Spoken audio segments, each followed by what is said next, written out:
Hi, welcome to the Yarnell School of Fine Art. Glad you could join me in our lesson today. And as usual, we're going to have a great time. There's no doubt about it. And I know that you're having as much fun as I'm having, because we really appreciate all the cards and letters and emails and phone calls we get. So I know you're enjoying it. But we just got to keep learning. There's so much to learn. It's a lifetime of learning. I've known several artists who are 80, 90 years old, a couple that were actually on their deathbed, and the last thing they were doing, they had a sketch pad in their hand, in bed, sketching and drawing, trying to work out a composition. That's what true artists are. Not that any of you are that way necessarily, but remember, art is one of the fastest growing hobbies, one of the greatest therapies there is in the world today, and so I hope you are enjoying it. Now, we've got a lot of work to do in this painting. It's not so difficult, but it's challenging in the sense that it's something some of you may have never done before. We're going to do this. Well, let's see if I can get him close in here, and you'll see it right up close. This is an old African lion. Actually, this is in a zoo not too far from where we're at. I've never been to Africa. I have many people from all over the country send me things like this.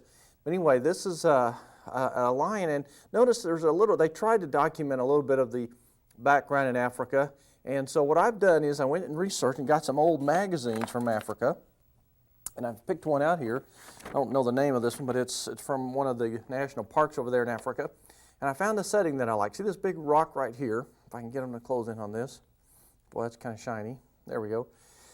I did some trees in the background. I'm going to make the rock a little bigger as a focal point as part of the learning process.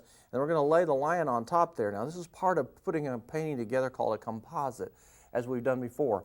Now, I don't have a sketch to work from. All I have is just a rough idea. It's such a simple composition. I'm going to have a large rock, which is an area that a lot of you struggle with. You can see my scratches here. It kind of looks like, and I hope none of you are doctors, but it looks kind of like a doctor's handwriting, because it just doesn't make a lot of sense. I can't ever read what they're writing. So anyway, this is kind of what we have. We have a big rock formation here.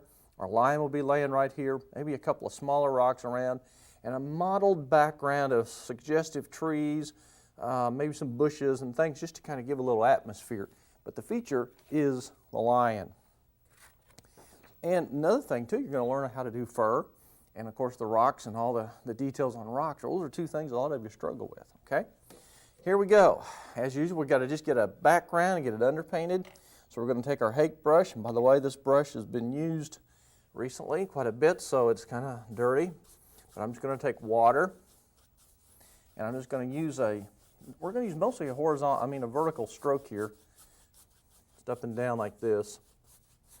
Paint right over where your sketch was. And then, as usual, take your gesso and this time just kind of lay it in haphazardly. Just like this. You don't have to really smooth it all that much. This is pretty exciting. We've done a couple of paintings in the past. Some of you may remember the little rabbit we did sitting in the tall weeds, and a snow scene where we had an old wagon with some quail landing, and there have been a few paintings where we've used a similar technique for the background. Okay, see the paint's on there, it's kind of loose. You might even see some of the strokes showing there. That's great.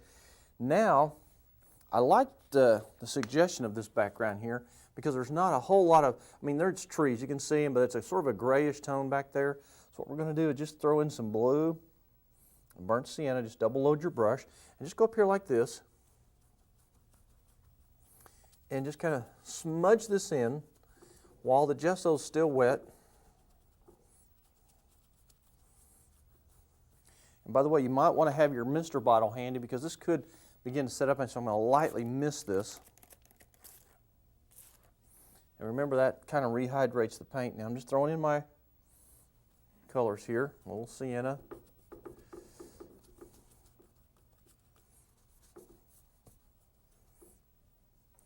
Touches of water, and yes, you can throw a little purple in with it. Reload to the blue.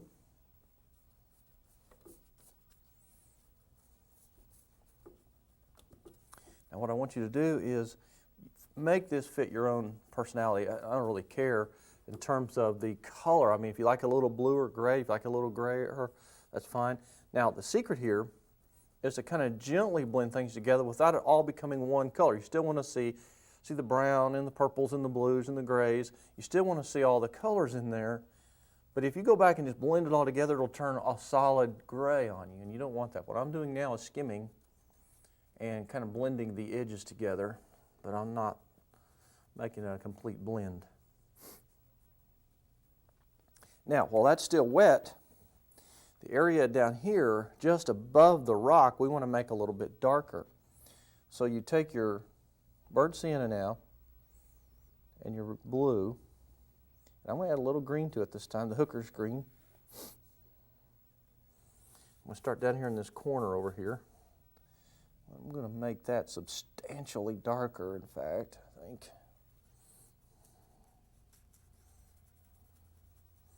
See, I'm doing this, and then I want you to take this color,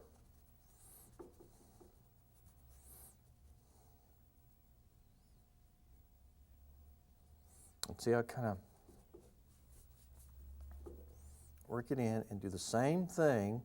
See, I've got the brush turned sort of sideways. What this will do is create the suggestion of bushes or possibly even weeds and other things, and you get a variety of values. You get light and dark, thick and thin.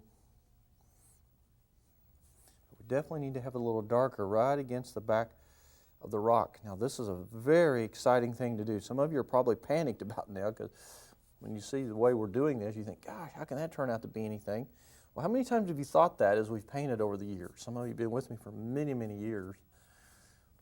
They always start out like this, very ugly. If you just want to be truthful about it. It's the stuff that looks like you could have done when you were in the first grade. But that's, that's the truth about painting. It's always starts out like this, very impressionistic. Every painting in the world, in fact, folks, starts out impressionistic. It's how far you take it that makes it realistic, semi-realistic, modern, surrealism, however you take it, doesn't matter, but they all start out impressionism. And when the French Impressionists came along early on, they just actually made a career out of not finishing their paintings in a sense. And it took a lot of courage to do that. Most of them starved to break that image that a painting had to be detailed. Okay, now look at this. This is just beautiful.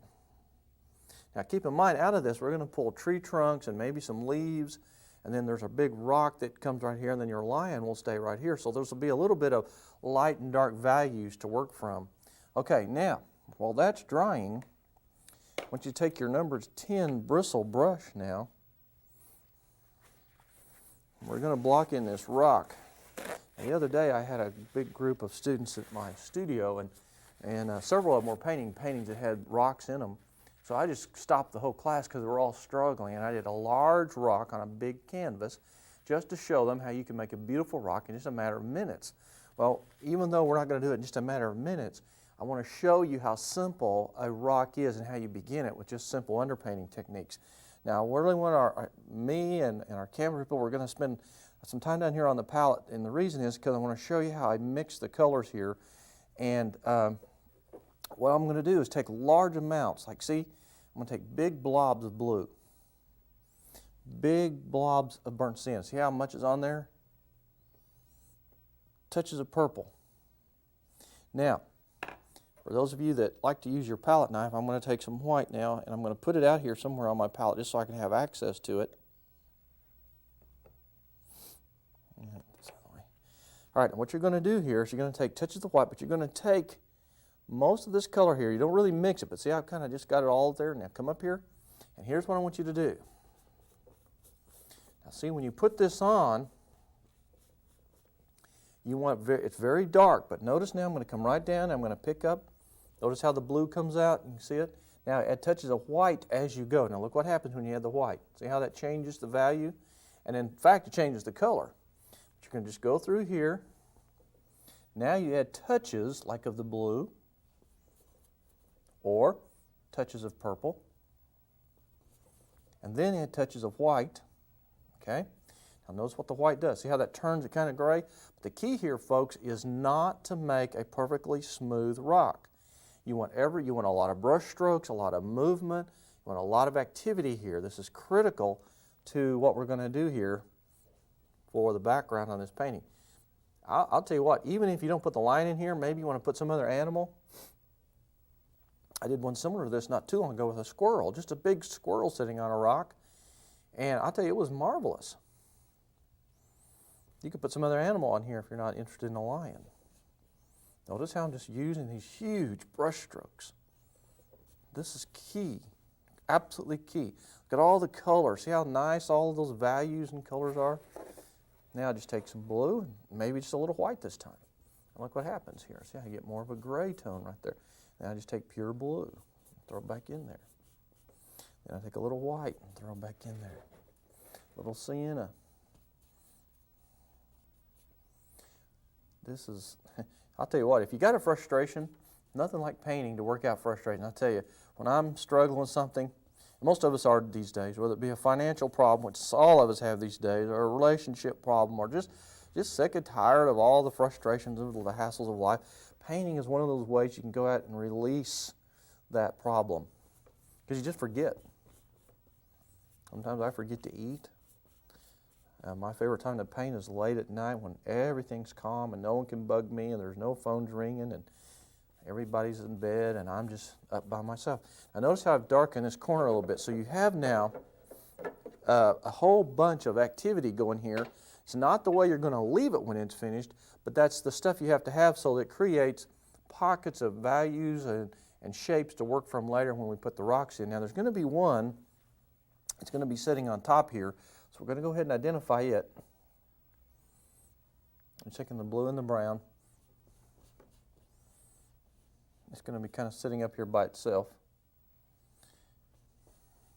And this is the courageous part that I was talking about. You have to not be afraid, folks, to paint like this. Now, you're looking at this and you're probably already ready to turn me off and say, wow, man, that's so stupid. I can't believe I spent my hard-earned money on this. Listen, just watch what happened in the next hour or so as this painting develops. You're going to be amazed. All right, now while this is drying, and it's important that this has to dry now for a little bit before we can get into the highlighting, we're going to go back to the background for a little bit and start putting in some of the other things that belong there. And one of the things we can do is take our number 4 flat bristle brush, and we take a little blue, burnt sienna, well actually just taking the same stuff you've been using, just put a little water in it, just a little white to gray it. See there, it's nice and creamy. And then just behind now, this is where your good compositional skills come in handy. I'll go ahead and get the sort of the reference material I'm working on. You can see these trees. Now I'm not trying to paint this particular background, I'm just using the idea. See, I got the big rock down here at the bottom, and then I'm going to put a few trees and just bushes and brush and stuff in there to kind of give it a little bit of interest. Now, I'm going to start over here. And that's still wet, but that's okay. See how it kind of blends in? I've had a lot of you do this and you say, oh, but the paint's blending in. Hey, folks, that's what you want it to do. You want this to happen that way.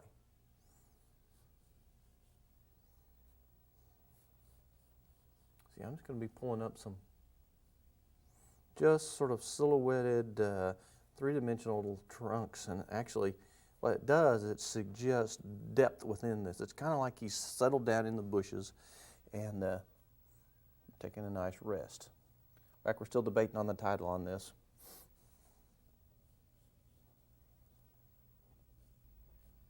Now, these are not necessarily big trees. These are just sort of bushes. I had a good friend of mine who was a biologist that used to go over to Africa every year. He was one of the few people left licensed to do certain things with the wild animals. He has several on his ranch now that are extinct in the wild. And he used to go there every year and bring back photographs and things. And I had another guy, his only job was to study the tick problem. He was actually a tick biologist.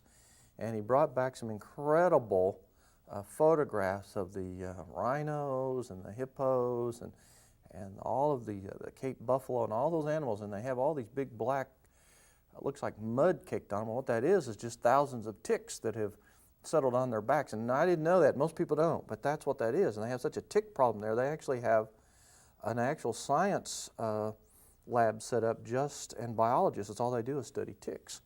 And so this is what we have now when we're done. I don't know how we got onto the tick thing here, painting trees, but it's interesting when you're in the profession I'm in and you meet so many people from all over the world, and everyone has a different job. I mean, it's just fun to hear what goes on, and it makes the painting a little more fun. All right, now that we've got the main body of this in here, now let's take our smaller brush, which everyone is familiar with by now. There's a script brush here. Take the ultramarine blue and the burnt sienna and just darken this enough with enough water again to make it very fluid. And I would go ahead and put in a few smaller limbs here. Now we will add some more later, but this is just sort of to help get this started, add a little bit of interest to the background before we go too far, and also it buys a little time while that's drying, and so we're just kind of killing two birds with one stone.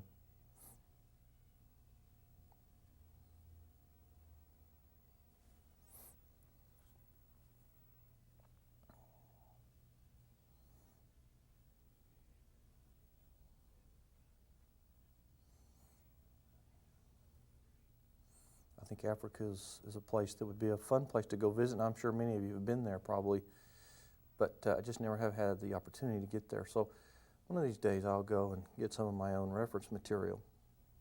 I notice I'm getting a little variety of, see, you get some harder ones, some softer ones.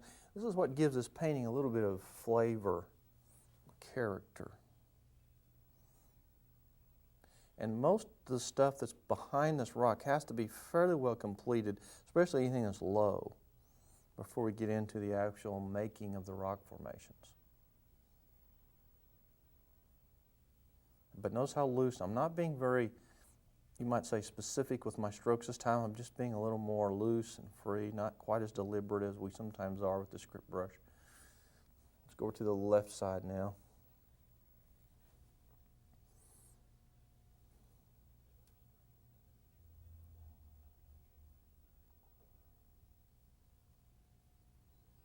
Notice the overlap, very important.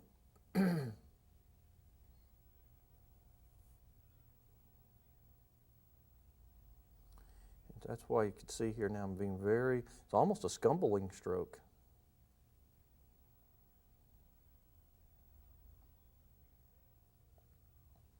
Okay, I think we've got just about enough of that going on here. Now, I think we'll put just a little in here just to be sure. Even though the line's going to cover most of that area, hey, you just never know what's going to pop up behind him and exactly how big he's going to be. So let's just go ahead, just for the sake of having stuff showing up behind him, and get a few in there.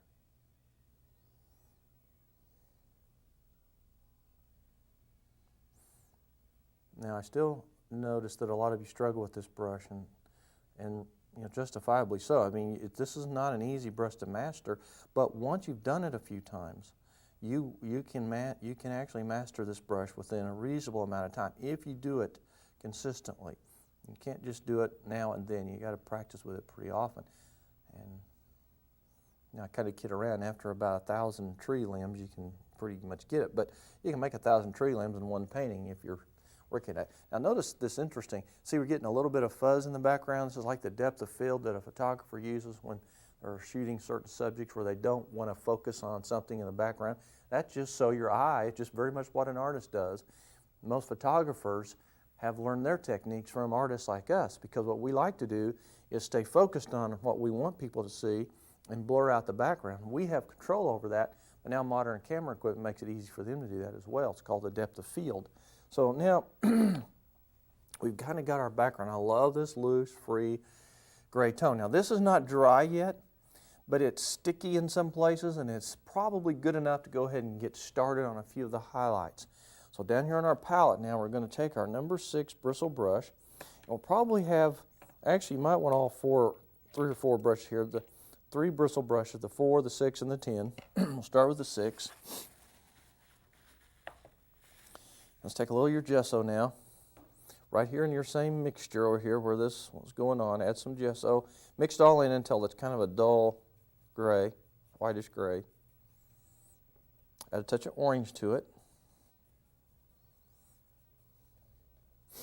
We're not ready for real bright light yet. A little more white maybe. Okay, so it's nice and creamy. Now let's establish where our light's coming from here. Okay, in this particular painting, if you'll notice the light's coming in from the right-hand side, it's hitting the outer right side of his body, casting a shadow right here. And so that's why this is such a beautiful photograph, is because it creates the shadows that give the painting or the form contrast. And you know, you can see, we'll just set him right here where his front paws are kind of hanging over the rock here, and then everything will just fit nicely. Okay, so I think we're going to be in pretty good shape here. All right, let's start with the right-hand side, this top rock. Now watch how this develops. It's not difficult. You just start by applying the highlight now like this. Now just watch this. Now there's several steps to this, but they're very quick steps. And what you do is, now already, look what's happening. I'm smudging the paint. Look how I've left already this shape, this little crack here. It was quick, it's loose, and it's extremely effective. If you allow your background to work to your advantage and not be afraid to do certain things by applying the paint and leaving it alone. Now see, we're going to come back and work this, but you got to get started. See, what this light's doing right here is capping the top of it.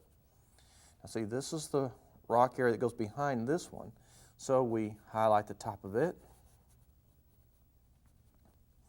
And remember, our line's going to go right in through here. All you're going to do is kind of dry brush, and you leave little bits, and see these little pockets that you're leaving, these little cracks and things. Most of you paint and you cover all that up, and then you wonder what's happened.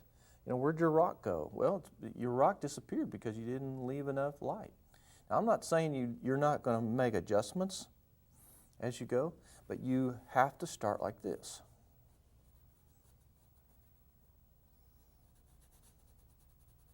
And you want the rock to take on different variations of color, value.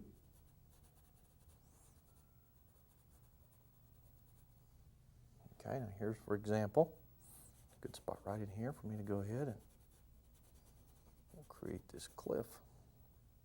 And kind of skip around. Like I said, some places it's wet, some places it's dry, but everywhere you see a brush stroke that's got a little harder edge, that's a good spot for you to kind of play with the idea that it may be a crack or a broken spot. But now let me show you the next thing here. You're going to sort of bounce back and forth. And what I did up here, we'll start here, you'll see already this rock developing, but we need to make it kind of three-dimensionalized a little bit. So all you do now is take your darker value, the blue, and I'm trying to do this a little more in slow motion so that you guys can see it sort of firsthand. I'll take this purple, the sienna, the blue, make your dark mixture. Now I'm going to come in here and with quick clean strokes like this. If I can get.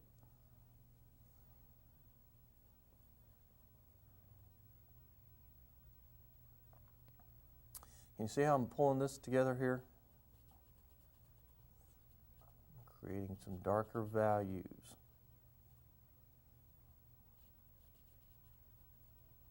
Now see, I've separated this rock from this rock, okay? Kind of darken this in here, pull some cracks in there.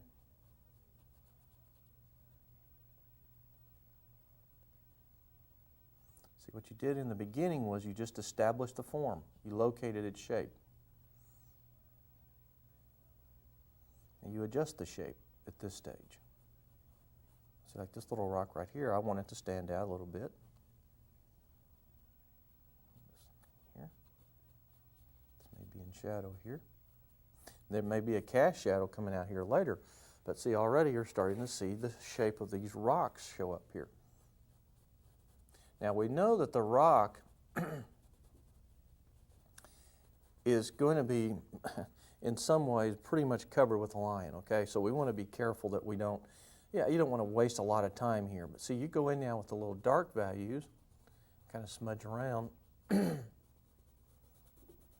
then also with some light values. Now, see, I'll pick up some light, like right here's a good spot to, see how I'm adding some highlight? This just adds the roughness to the top of the rock.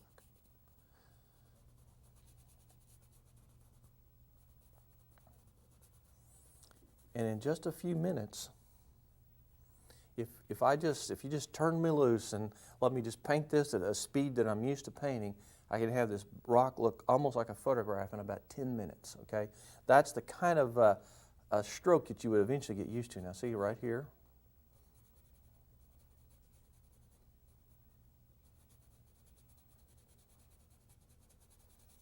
Just kind of scrubbing here, the top of it.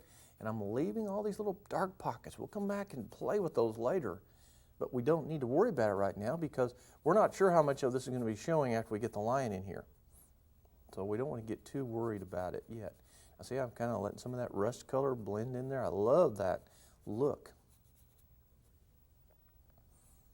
And here's another spot. I like this right here. This is a great rock right here. This is going to be like a slab coming back this direction.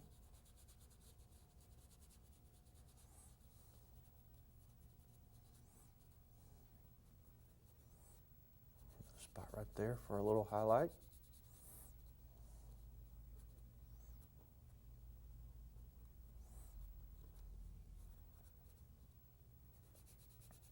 And just what you're doing is you're putting sort of, it's kind of like scumbling. You know, we've talked about scumbling before. It kind of gives you, oh, these brush strokes just make it look more textured. Like, see right there's a good spot. Go back with some dark. Put a little shadow coming down there. And when you step back and look at this, even though we're not finished, it's already taken on the shape of a really neat old. In fact, if you look at these rocks, folks, these slabs of rocks, either the ones that they make or the ones that are in nature, don't see that's all you see. It's just gray tones and little cracks and crevices. And then when you put your highlights in there, then your animal in there, everyone knows it's a rock. You don't really have to spend a lot of time making it look like a photograph. You just kind of suggest it. All right, now what we're going to do here, and as you know, we have this magic of television that I've spoken to you about before, and every once in a while you'll just be looking and something will appear. Well, what I'm going to do here is probably go ahead and sketch in my line. We're actually going to take a break. You don't know that, but we're taking a break and letting this dry a little bit, and then I'm going to sketch in my lion. So in just a second or two here, you'll see a lion appear, okay, at least from the sketch. And I'm doing that for two reasons. Number one, to help me see better where everything is at, so I can continue the instruction without wasting a lot of time here on the program, all right? But in the meantime, we do have some highlighting that still needs to be done, and you can pick areas, like you see little pockets all around here, and that's what you're going to do. Go ahead and kind of get some of these areas that need to be highlighted, and then we'll start in on the lion.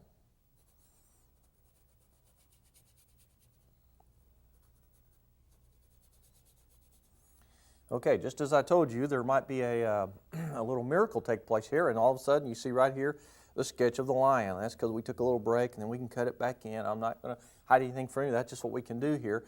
I'll let this dry a little bit. I've sketched in the basic configuration of the lion. Let me hold this up here now so you can see. Then we'll close in on this. So I've taken this, I've sketched in the basic shape of him sitting on top of this rock. Now we're going to do a little more rock work, then we're going to block him in because we don't know exactly how we're going to have his exact lay on the rock. There may be some other pebbles, or maybe a log laying across here, or some sticks. There's all kinds of possibilities. We just don't know yet. Our main feature on the lion, by the way, is his head and this little part of his back here. It's not so much the front of him, but this part is what we want to focus on. So that's why it's important that we get him established pretty much early on. All right, here we go. Now, right here on the rock, around the outer edge, not so much over here, but back in here, we need to be sure we finish some of this area right in through there. Now, there will be a shadow in here, so we're going to go ahead and cast this shadow, put some highlight there, and we're going to do that with our number 4 bristle brush, the one we had handy there. And all I want you to do now is take the white and the orange, I got too much orange in there. You don't want to get too much. And let's go ahead and get just a little bit more light started on some of the tops of these rocks. Now, right here is a little spot of sunlight. Remember, the sun's coming from the left-hand side, so it's behind this rock, and it's also behind the lion. Well, here's the sketch for the side of his left leg, if he were facing us, and so we put a little highlight back here, all right, which will be very helpful later on. Now, let's go ahead and highlight the top of our rock here just a little. Not so much that we have to, because it's not going to be in the way, but it kind of helps set the stage for seeing a little bit more action, a little more, you might say, detail starting to develop. Makes you feel a little bit better about the rock business.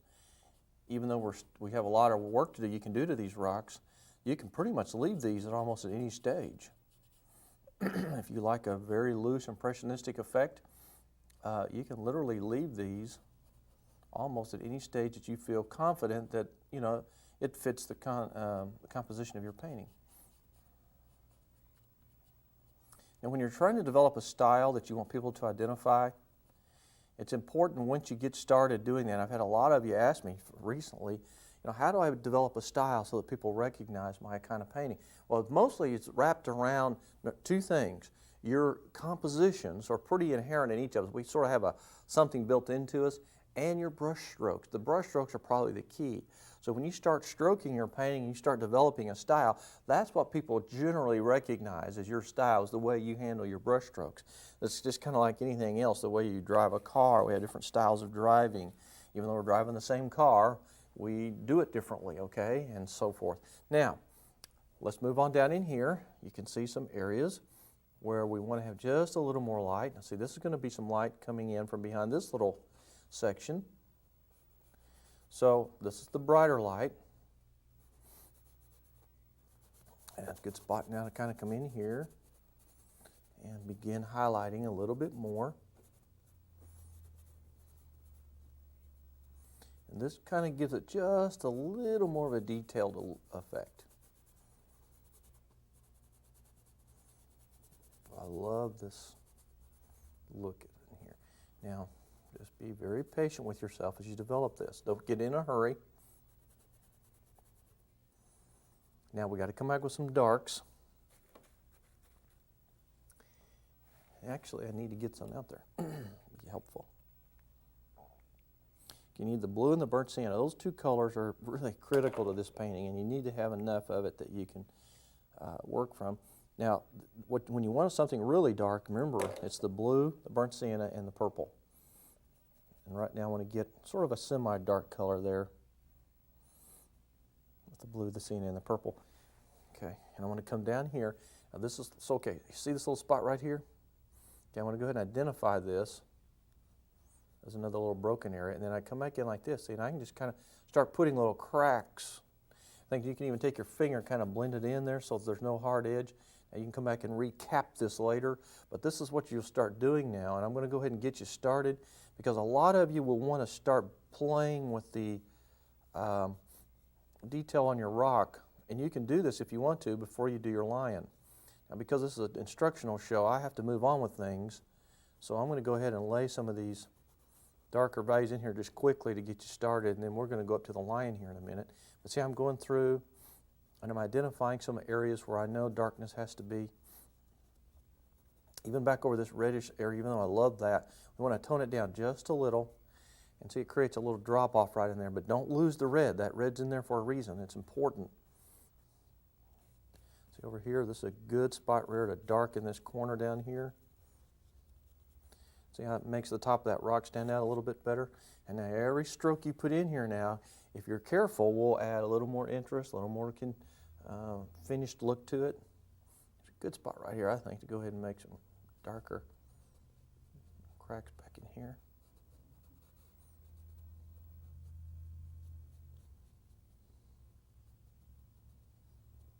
So you can just go through all through here. This corner over here may just be simply darkness without a whole lot of detail, but you do want to make sure the canvas is covered. I had a little bare kind of there. I saw some canvas coming through. You want that to be real dark and in shadow.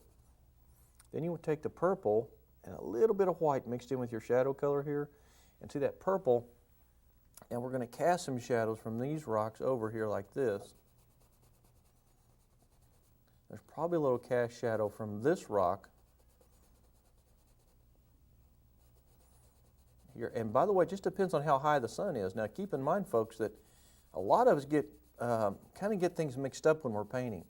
If your sun is real high, you're going to have a short shadow. If it's real low, you're going to have a long cast shadow. We got kind of a high sun, high side sun, and so you're going to have, we don't want to cast real long shadows.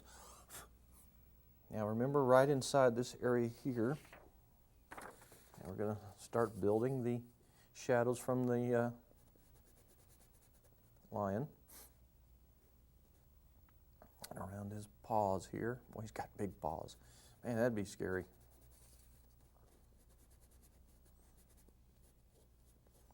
This is the shadow on his part of his body already. See, we're moving right in there, and you just didn't even know it, did you?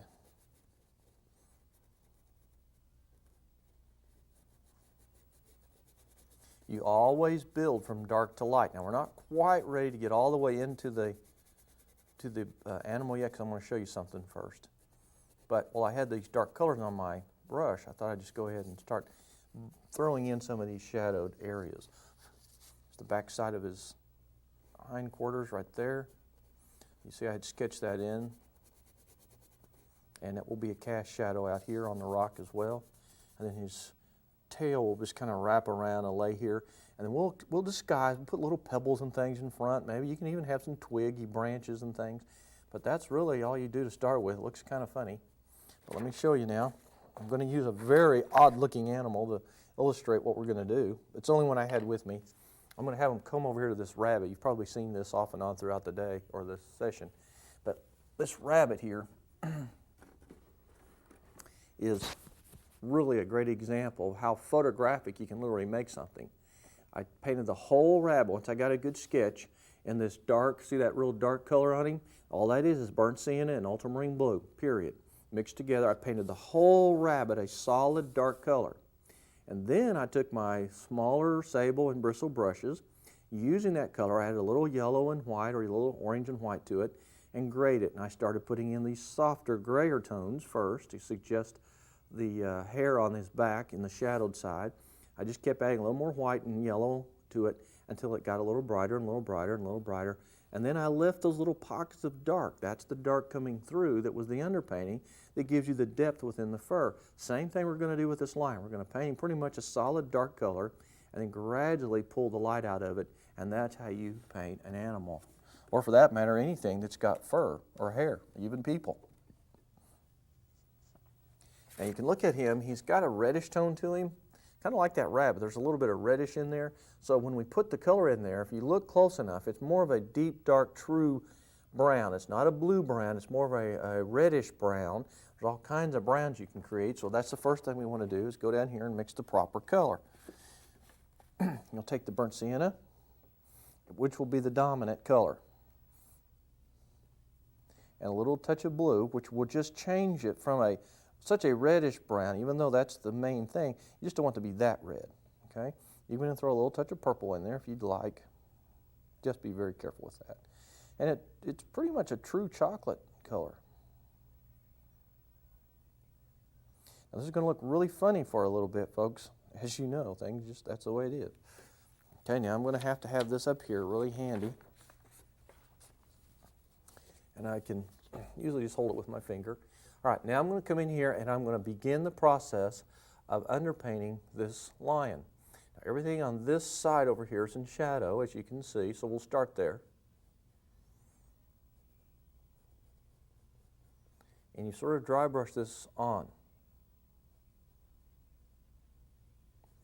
Now, even though we're going to paint the whole thing kind of dark, I sort of outline different areas first.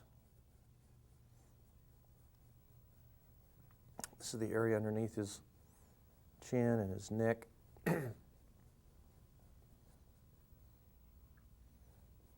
Emphasize this shadow just a little more here on his body. Got a little rounded shape to it, which helps his body have that rounded look.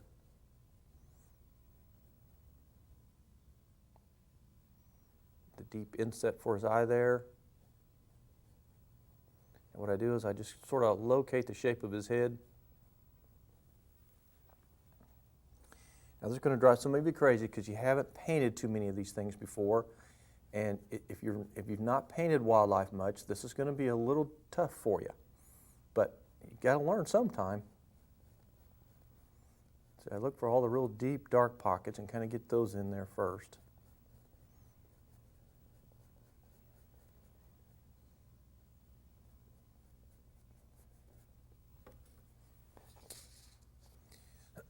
And as usual, you're going to, in some areas, like if you want it just to be a little bit where the lighter brown is, just add a little bit of white to it, just enough to keep it from being as dark, and we'll paint in the rest of the body. So it's just a little different value, not much, but a little. But where it's still dark. I want you to notice how careful I'm being not to make an outline. Okay, I'm just kind of dry brushing in here. We'll do the outside edge of his mane. And I pull from the inside out so that it creates a soft, sort of feathery edge there. This is going to be some of the challenge you'll have, is trying to get everything to do what it's designed to do. But you can do it. Then right up here, there's a little tuft of hair. Now, if you got good skill and you can pull from the outside in, go ahead. But if you don't, it's better and easier to go from the inside out. I can handle it from the outside in. Sometimes it feels better to me.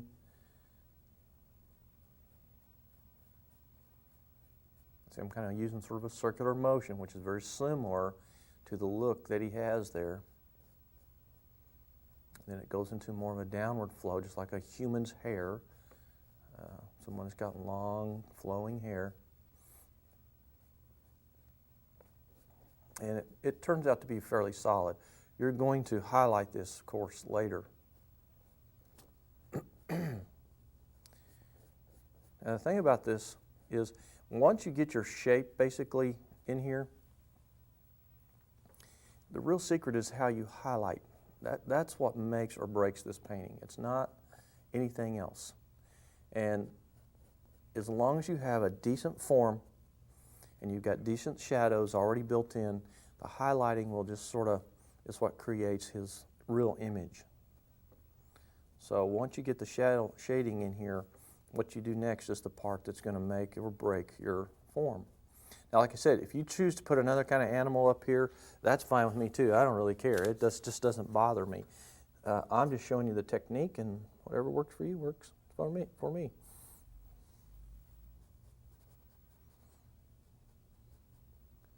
I'm just going to get all of his shape in here.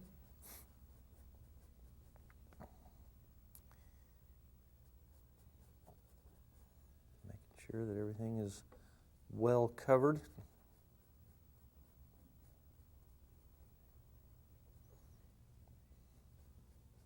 Now, like I said, this area down in here where his leg folds back and kind of hidden down in here, that's where you can put a rock, or maybe it's stuck between a crack and a rock. I mean, that's the whole thing. That's why we don't finish the rock necessarily. This rock section right here, if I can get them to show this part, right here, see this little separation? You could go ahead and pull the highlight out up here and make this look like a big crack here, like his foot's kind of hanging down in there. So you got to remember that you've got to start learning to use all of the little things in your painting to help aid your composition, to help with your subject. And this is his tail, and it kind of, even though it's a lighter color, you're going to start with shadow, just like all the rest of his body.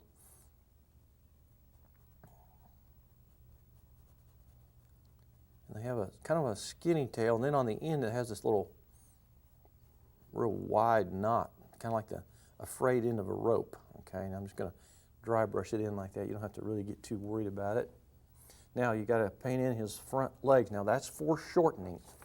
One of the more challenging things in life for an artist is to foreshorten something, like an arm or a leg or a finger or a foot or anything that's kind of facing you, but we have to do it. So we'll get in here and we'll go ahead and just kind of lay in the highlight, or the shadow color, I mean, the basic form of his body here. Almost got that. And sometimes you just have to play the game with some different rules by just disguising things and hiding things.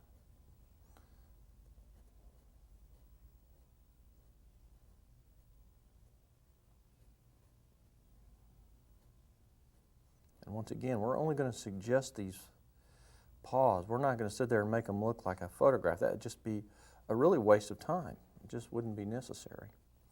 Now, when you get past all of the main body and you kind of got him blocked in there, and you're kind of thinking, gosh, man, how can I make anything out of that? Then you're going to go back with your other brushes, and that's when you start deciding his true form. What I'm doing now is just making sure my canvas is covered good.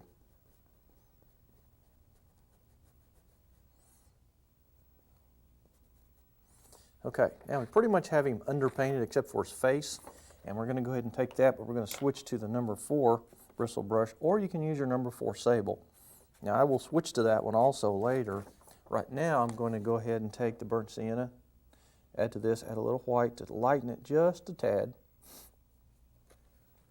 And I'm going to go ahead and just sort of underpaint his forehead here with quick, clean strokes.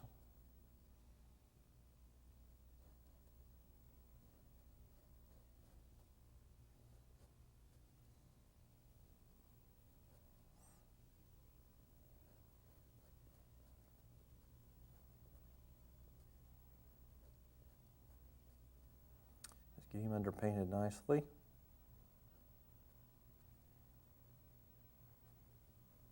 They have this really interesting shaped mouth.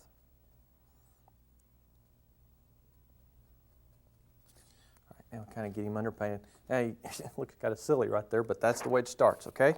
Now what you do is you go in and you block in all the real dark areas on the face, like the eyes, the nose, and that's where you want to switch to one of your smaller brushes, the round or the flat sable. I'm going to go to the round. Remember the color, ultramarine blue, burnt sienna, and a tinge of purple here for this to get that real deep, dark, almost black. All right, now I'm going to go up here. I'll probably have to lay my hand on the canvas here, but this area right here is really deep. That's the eye on the left side over here that's in shadow. I'm going to make sure that's in there. Now you make these eyes a little bigger than you want them to be when you're finished, because you're going to paint over the edges of them and they will sort of disappear. Now he's got this long slanted eye right here. Then the nose comes in right here. Got sort of a diamond shape to it, and it kind of hooks back up in right there a little bit.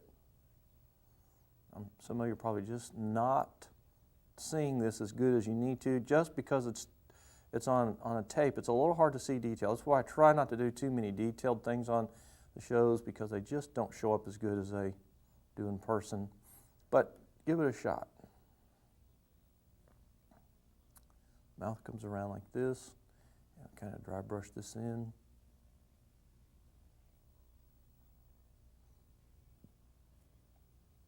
Like I said, make all these areas just a slightly bigger than they're going to be when you're finished. There's even some areas up here, like where the ear is. Inside of his ear is kind of dark right there, and a little dark spot on the back side of his forehead right there. And there are some other darker areas that we'll probably have to add a little bit later. Like right there where his chin comes down there. That's a little darker right in that area. All right, there's the basic outline of his face. Now you can start, even though he's not a real great line yet, at least you can start seeing, this is how wildlife artists develop. You start with a rough out edge line, dark shadows, and then you start building from there. Now there's actually some darker shadows than you can see. My painting probably looks a little bit darker to you right now than it is to me. That's just the way it is in this stuff. So I need to darken this area in here a little bit, but I'm going to go ahead and start some highlighting just to kind of start seeing some of the shapes up here. Now we'll switch to our number 4 sable brush for that. And you're going to take your sienna and a little white with a touch of yellow, and that'll give you that sort of an ochre color that he's got. A little bit of water. Now we're just going to use real quick, loose, free-flowing strokes. And then, again, folks, we're going to, due to the time involved in this kind of thing, I will probably take a few minutes when we take one of our breaks here, like I've talked to you about, and sort of detail some of this out, and then you can finish him out on your own. Because it takes a little while to get him really where he needs to be. Now see, I'm going to curve like this. Now my brush comes around. This is the highlight around the edge of his face. Kind of curves down in underneath and goes up under here.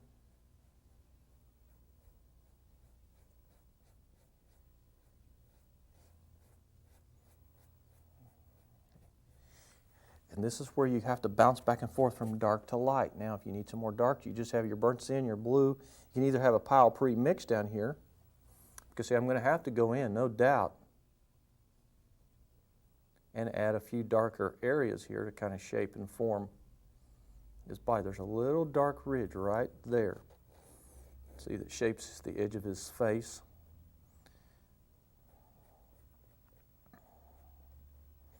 Really a darker area here. And you just kind of look and follow the angle of things, and after a while he starts to develop. It is kind of like magic, it really is. It's just always amazed me how you can take stuff like this and it can look so stupid, and then all of a sudden it looks like something. Okay. All right, like for instance right there where that chin, mouth and everything is, I'm going to get in there with a little bit more light value. And I'm going to shape this just a little better right there. Just a little curve to there we go, that's better. And that's actually more of a white, he's got a little white chin right there.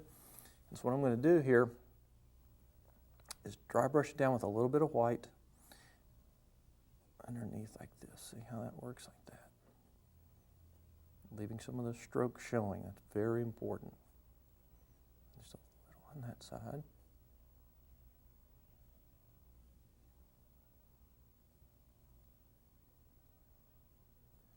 A lot of it's quick strokes. Sometimes your hand gets in the way, but you just have to deal with it. See, I'm just kind of dry brushing down like this. Highlight the top of his nose a little bit. Now this is going to take a little bit of patience on your part. You just have to spend time tweaking and dry brushing and blending until you get his face like you want it. And see, little by little it just starts appearing. Nothing happens in this kind of thing in a hurry, believe me. Your main color for highlighting now, we might as well know, is the white, the sienna, and a little bit of yellow. And I just kind of go through and I hit spots that I want to have a little brighter, and I just kind of look at it, like there above his eye, there. And see, little by little, he starts to shape up. Once you get his face in there, that's kind of the pivoting point that makes this painting come alive, is this face.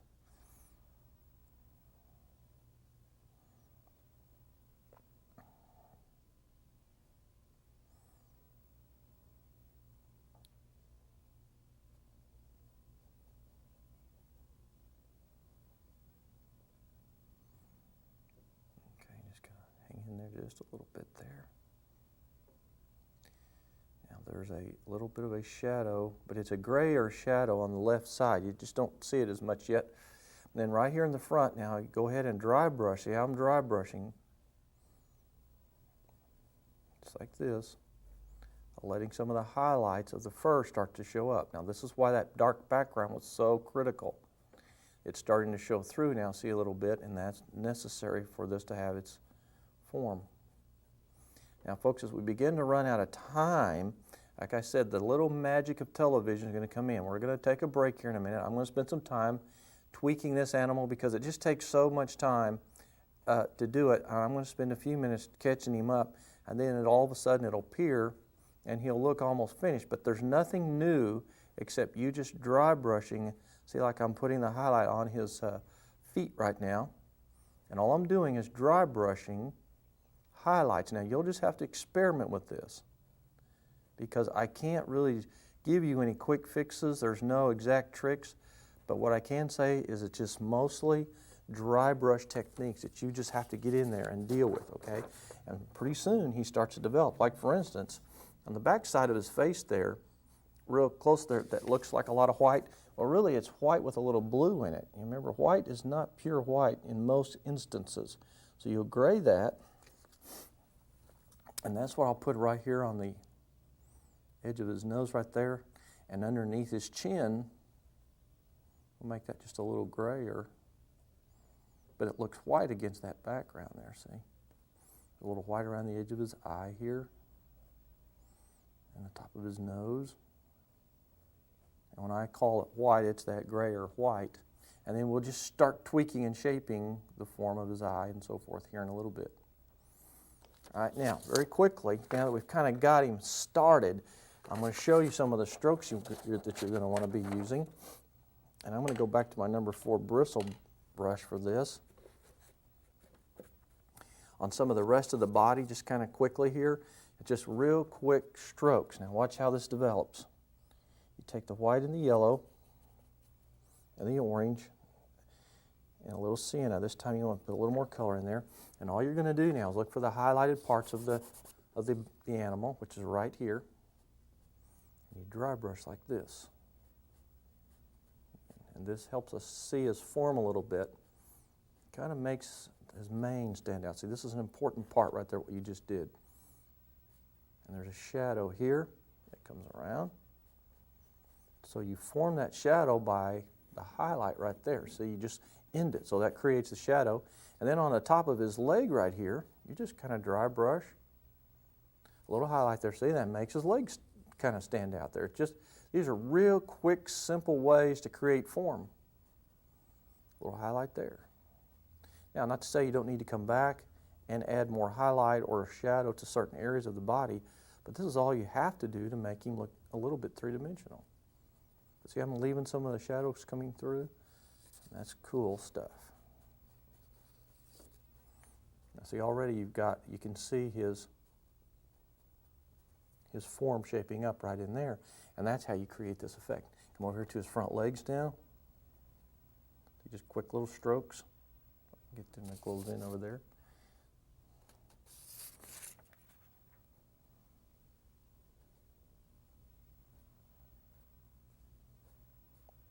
And you just dry brush.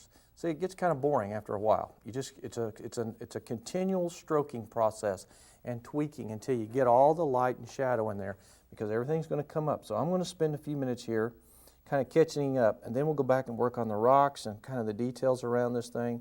And then you won't be bored just watching me do the same thing over and over and over. See, now I come in with a little brighter highlight right in through here. And I just dry brush, and that's how I get these brighter highlights on the edge of his coat right there, okay? So let's just work on that for a few minutes.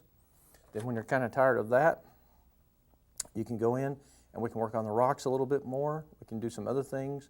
And then you've got a beautiful setting here for almost any kind of animal that you want to put in there if you choose not to put the line in there.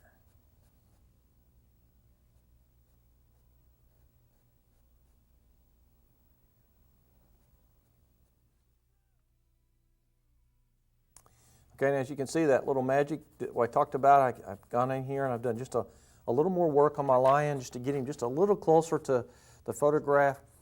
You can spend a lot of time detailing him, like I said before, whatever time suits you to make him as happy as you want him to be, okay?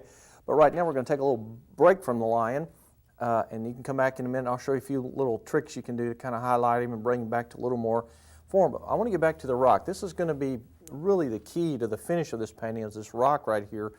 And let's go back to our number 4 bristle brush now. And we're going to go ahead and take some ultramarine blue and burnt sienna and get some nice dark color here. And we're going to go ahead and put a few more cracks and things that belong in these rocks. Like I said, especially over in this section right here.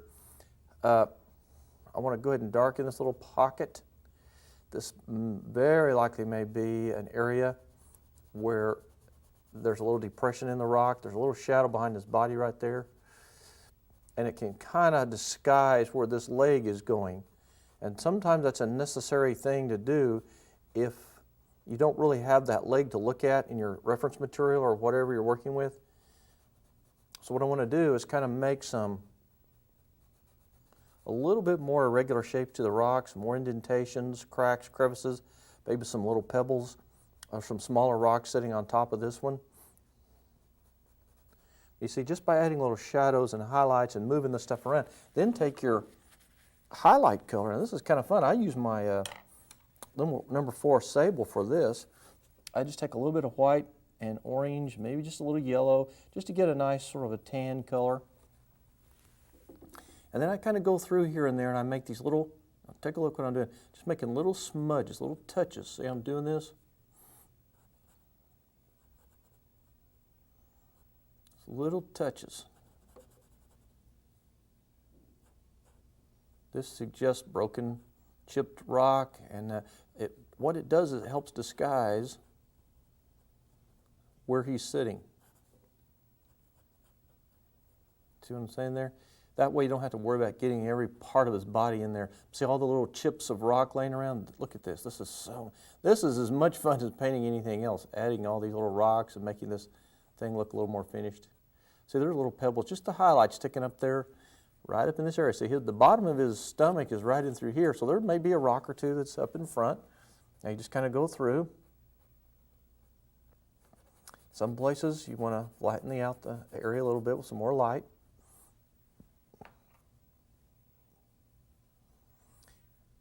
Same thing here, just find some areas where you want to make some little rocks.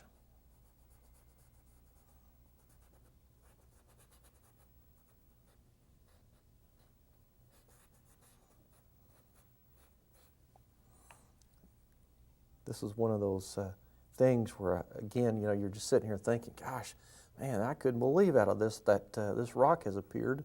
But now's your chance to go in and really make it do what you want it to do. So you put as much light as you want to in here. You can put color, detail. Now I will warn you about something.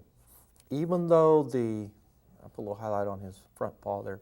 Even though the lion is the feature, the rock is also important, but you want to be careful that it doesn't compete with the lion, okay? The lion just can't compete, so be sure, the rock just can't compete, so be sure that you don't make this rock so big and important and so bright and gaudy and all these colors that it overwhelms. See, like for instance right here, I want to go ahead and put a little highlight there, and that does two things. That helps to establish the edge of that line back there, give just a little depth to the painting, probably just a little more shadow right here. Now this is his tail, see, hanging down here, and it's a lot lighter, so I'm going to dry brush the top of his tail. So the sun will probably be behind his back. Now on his back right here, I'm going to take a little bit of white and yellow and orange. Now you can see what we're doing now. We are doing what I always teach my students. We're working in, around, and through the painting. I may work on the rock for a minute, and at the same, sort of almost in the same movement, go right back here to the lion. If I get a color on my brush that's necessary, like I need some bright light, for instance, here, I'll go ahead and put this in here because I need this light, this sunshine right there on his back. That's a very important part of this painting to get him to stand out. Get my photograph here. Yeah, see, he's got some light right there, and he's got some little highlights that kind of drag down into the center of his body here to kind of create some little wrinkles in the skin. And this hind leg right here is just a little more highlighted on the top. Just going to dry brush it like that.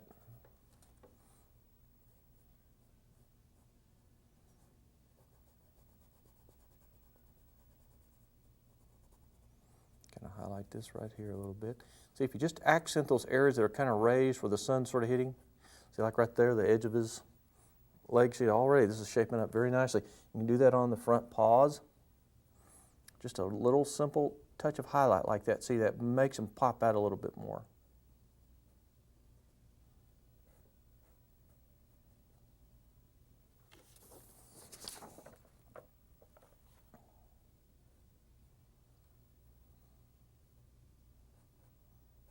Remember, the sun's going to come right in here and hit these things, okay? It's very important.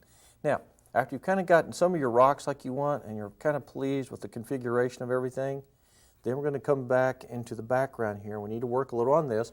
Then you can come back, spend a little more time on this area, just have a little fun finishing it up.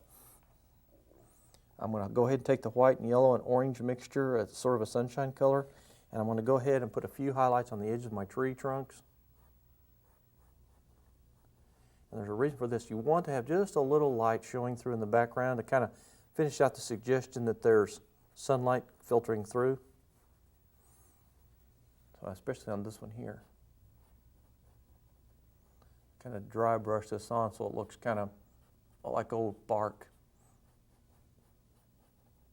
Now if you'll recall, when we first started, I showed you the photograph from an actual scene in Africa out of that magazine. And they had some leaves and things back here, and it probably wouldn't hurt to put a few leaves scattered in back here because obviously, you know, they have a lot of leaves there. So let's go ahead and take our number 10 bristle brush now. We'll wipe it out. And this painting's just ripe for what we call refinement now. And really that's up to you. As you know, in these lessons, I don't ever refine the paintings to the nth degree. There's really no need to. You can kind of do that as you want to. Now take your number 10 bristle brush down here on your palette. And I want you to take a little white, a little hooker's green, a little purple, create that sort of a gray-green that we use so often for our leaves. Add a little sienna to it.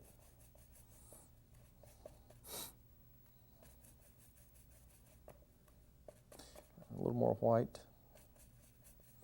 Now what I'm going to do here is kind of test this out up in here. Yeah, there we go. I want to just dry brush in like this. Now watch how I'm going to manage this. So I'm just going to kind of drag and dry brush in some color back here, just to suggest leaves and things. See, I'm kind of come right over here off the side of the canvas. You don't necessarily have to make a particular shape to an individual tree. It's sort of a collection of bushes or leaves. But notice the negative space rule. I pay close attention to that, and we always pay close attention to that. You especially want a little bit of this dry brush effect down here. Go down here. Maybe you could even probably darken it just a little right here above his tail. Might make his tail stand out a little bit more. Not that it necessarily has to, but I like this idea of having a little darkness along the back edge here. And it just kind of adds a little more interest to the painting. You've done leaves like this before, some of you that have been painting with me for a while, so this shouldn't be anything new, but it's not so much that, it's the location and getting the highlighting in here in a minute and everything that's important. I like this bush right here. I'm going to go ahead and leaf it.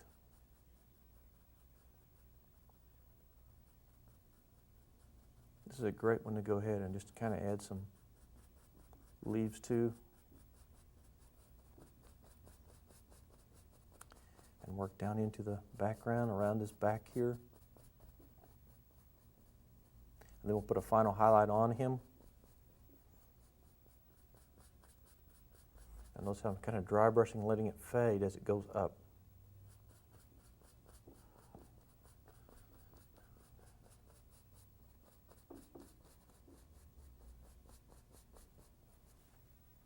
This is very exciting.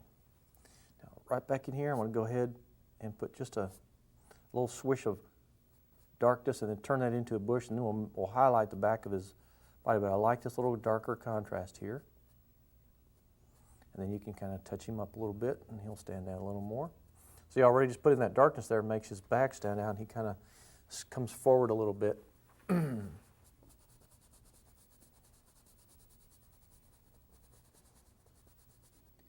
Yeah, you put a little up here.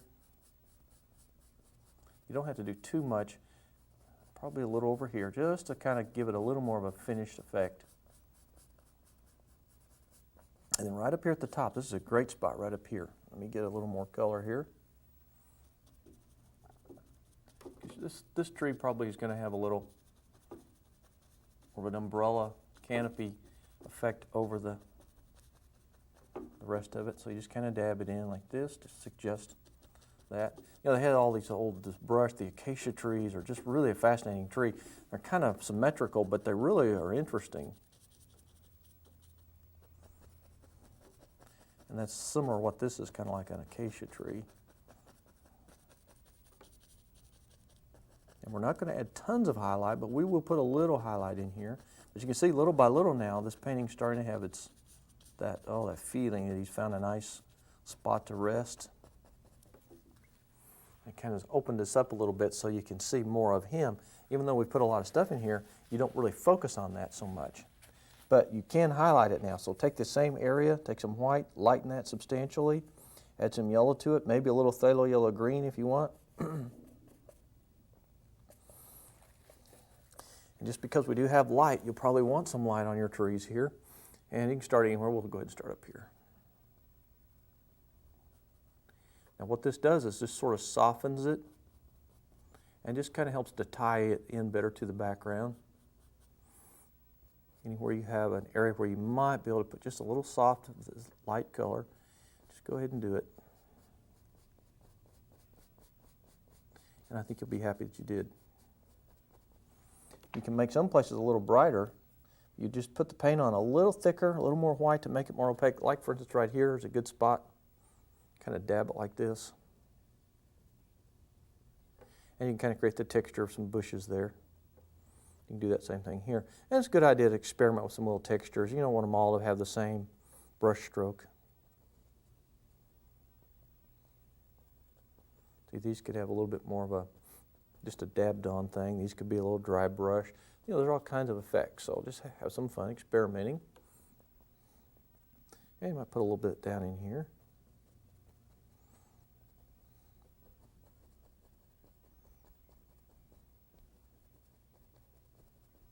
And that sort of helps to soften the whole painting. Yeah, it really looks a lot better now. Okay, now we can go back and start finally highlighting him, and you can do a lot of different things to this. I mean, this is where you can really get involved. So take your number 4 bristle brush,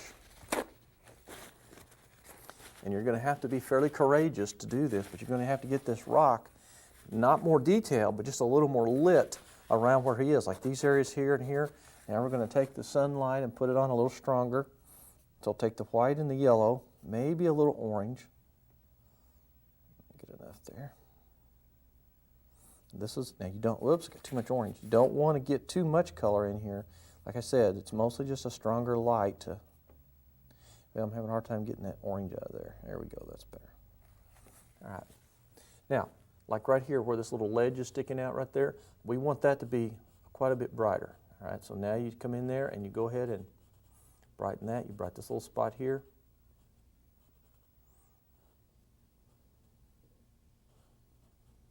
Little area here, and maybe just see that looks like the sun's really hitting the edges of this. A little bit right in here. You can highlight that rock that was right there. See, it stands out just a little bit more. Like I said, there are some places where it's just more of a solid batch of sunlight. Now right there, boy, it's a great spot right in through here in this front pockets to lay this brighter light in.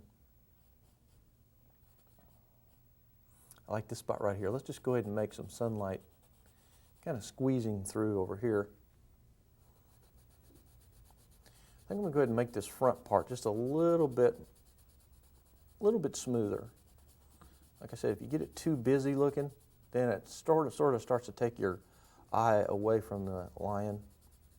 See, if you highlight this properly, see how I'm highlighting it carefully so that my eye stays right in through here. Not that you wouldn't want to put just a little here, because it's obvious that there'd probably be just a little bit of a light right there. But you don't stay there for very long. You just hit it and you follow your line back up through here, and in a sense, you know, you have your triangle, that kind of an odd triangle, but it's still a triangle. Now you just keep lightening the areas that you feel like you want to lighten. I'm going to lighten the top of this rock here.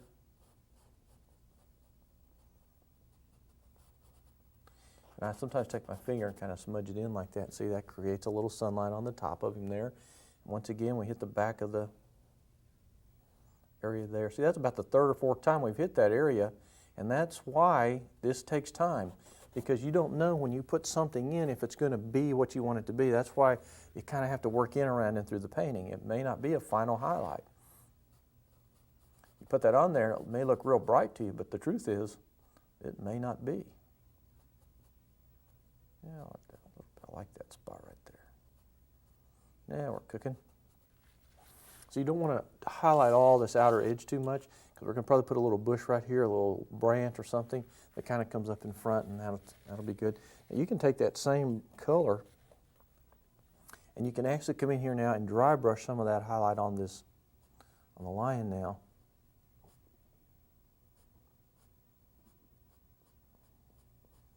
You're very careful. Just dry brush in now like this. That's what kind of fits the configuration or the contour of his body. It's just like we talked about when we're doing landscapes, when you're adding snow, drifts. Everything has to follow the contour of the body. See how I'm making my strokes follow his form? That way when you're done with it, he looks three-dimensional and rounded and muscular or whatever you're trying to create. Same thing with the tail here. Now this tail is a very short hair, so you're not going to really see much, but you do want to get it fairly bright back here. You may have to hit that another time or two in order for that to really work right. See, I'm just dry brushing this now. Now I'm going to come down into the dark part. Now this is where it gets a little tricky. Come down into the dark part, very gently skimming the surface. Now the reason we do this is to soften it, and so it's not such a hard edge. You see how much softer that made that? It really rounds and softens him and gives him a little more form. It doesn't look so cut out and pasted on. That's the key here that I'm trying to do, is get everyone to not make this look so pasted on.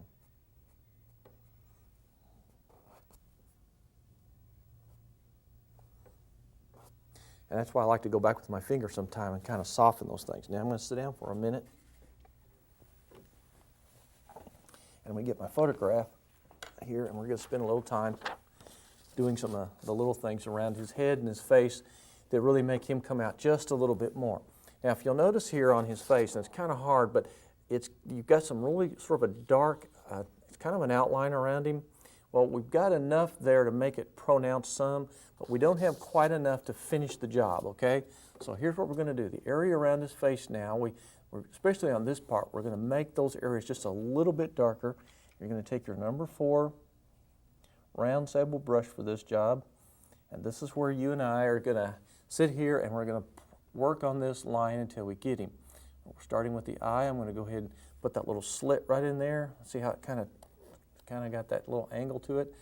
I'm going to go ahead and finish out the shape of his nose here and his mouth. It's got a little V shape there coming down in through here, and it widens out right here, this little slit in his mouth, and there's a little dark spot there. Now, these are the areas, folks, that some of you are going to struggle with because you can't understand it unless you've got something to look at, and all you have right now is just this picture or the TV tape, so you might want to get you a photograph that you can do what I'm doing and hold up in front of you. And all I'm doing is adding little dark values that kind of make the painting contrast. You can see how it's sort of three-dimensionalizing. It's like right here. Now see, I'm dry brushing very carefully. A little darker outline around the outside shape of his face here, and dry brushing it back into the fur. Now see what that does? That opens up little pockets so that you can see three-dimensional or depth within the fur. See, already that's three-dimensionalizing that. Then we'll do the same thing with the light here in just a minute.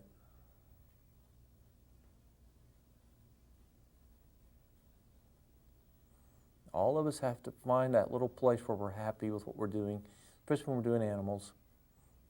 Some people like to leave it just kind of like this, just sort of very suggestive. Some people like to take it just a little bit further. I'm sort of in between. I kind of like my work to be sort of semi-realistic and semi-impressionistic. So I kind of play with it until it's almost starting to take on a little bit of a photographic representation, then I stop. I'm going to go in here to the paws. These are great big old paws. All you need is just a little shadow to kind of separate his claws here. So you don't really want to put a whole lot of detail here. You can see there's not. It's just a fur hanging over the end of his pads of his feet. And that's all we want to do. Just enough suggestion, little indentations there, so that you know that he's got claws there. And that's all this is. Because the hair hangs way down over. We need to highlight this one to make it a little bigger. Okay, so what I'm going to do here is dry brush the outer edge. See, I'm dry brushing that, pulling this down. It's very rounded. Come down right there. Okay, this is good. Now we're getting this. This one was starting to not quite look big enough, and now I think we've got it. It actually does come out a little further than that even.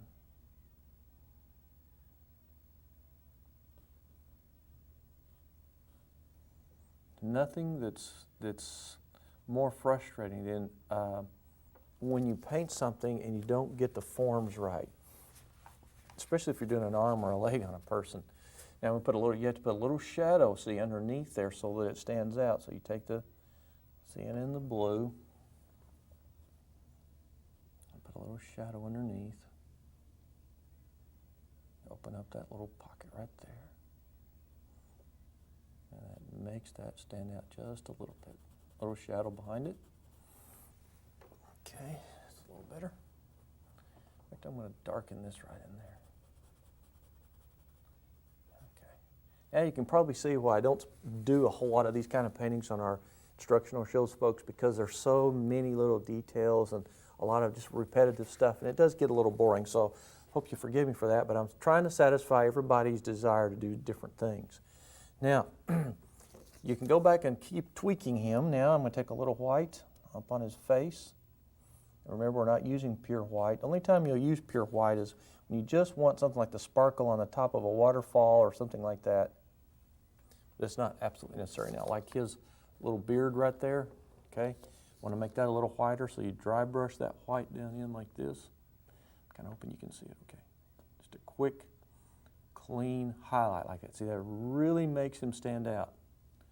Then you come up like this. And that's kind of how you shape his, yeah, it looks good.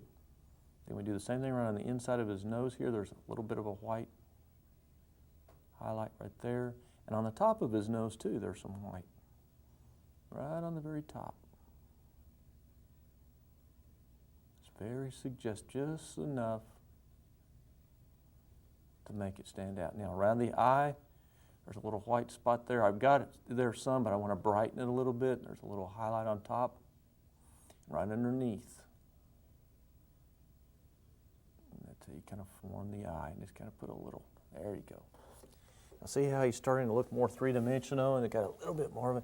You can actually give him a look, you know, like, hey, I'm mad or I'm happy or whatever. I wouldn't want to make him mad, but just keep tweaking this. Now I'm going to go up here around his coat now, or I mean his fur. Now watch what I'm going to do. I'm taking the white and the yellow, and starting on this right here, this is very important, I'm going to dry brush some brighter highlights.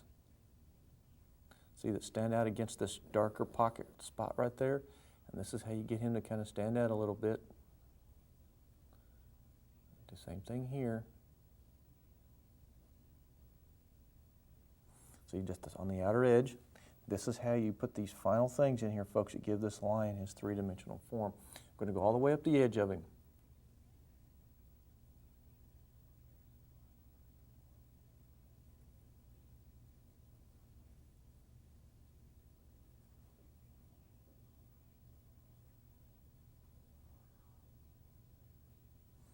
Okay, see how it looks like the sun's starting to hit the side of him there, and he's getting a little bit more three-dimensional, a little bit more, I don't know, just more detailed, if that's what you want.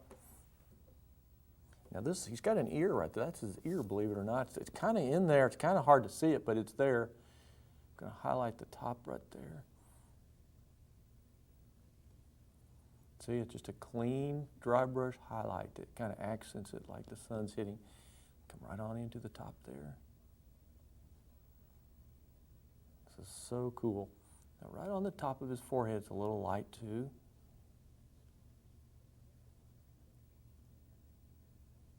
By getting all these brighter areas contrasting, see, it looks like more depth. Now his forehead kind of begins to sort of fade, kind of up into the hair, so I'm going to dry brush his forehead. Now this is interesting. See, I'm inching my way out until it just sort of disappears. You don't want to end it suddenly. See, I had a sudden ending, but what I'm doing now is gradually moving his forehead up into the hair, creating a little V shape here, and it's just sort of dry brushing it back in there until it disappears. That way you don't have a hard edge, and his head looks so much more realistic. It kind of ties into his ear right there. Put a little highlight around the edge of his ear there. And the other ear, you can't see it. There's a highlight there, and there. And then there's a little highlight on the side over here where the sun's coming around on the back side. Kind of creates almost a silver lining in a sense. Highlight his back a little brighter right there. Now you can start to see him develop. He's really turning out to be a nice, specimen, if you want to call it that. Now, we don't have much time left, folks. I'm going to let you put all the energy you want to in detailing this, okay? But you see what the process is. Now, the last couple things, we've got to get our script brush out. I want to put we need one little bit of an eye stopper, not a major one, but just one down here in the right-hand corner. If you just take your ultramarine blue and your burnt sienna and just sort of get a nice, a really dark color. You can add a little purple to it if you want to. They're nice and dark. Now, you're going to say, well, that's our dark in that corner, won't show up. Well, what we're going to do here, we're not worried about it showing up in the corner. We're worried about it showing up right in through here in this area. So let's get down here. I'll wait till they get over there. We start in the corner, and you come up like this, okay? So you'll start to see the branches come up towards him, and that's what you want. You want to have some nice branches that come up into this. And everywhere it hits a light area, it will show up, and that's all that's necessary. Yeah, I'm going to put quite a few down here. You might think it's going to make it too busy, but it won't if you get your negative space handled properly.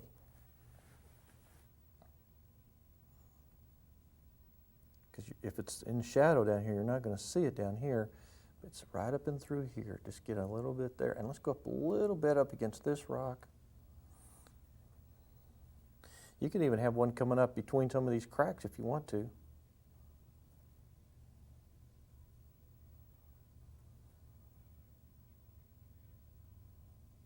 Yeah, this is great. You would definitely see this in this setting if you were over in Africa. I've got enough photographs, and I've had enough people who've gone there, have told me about it.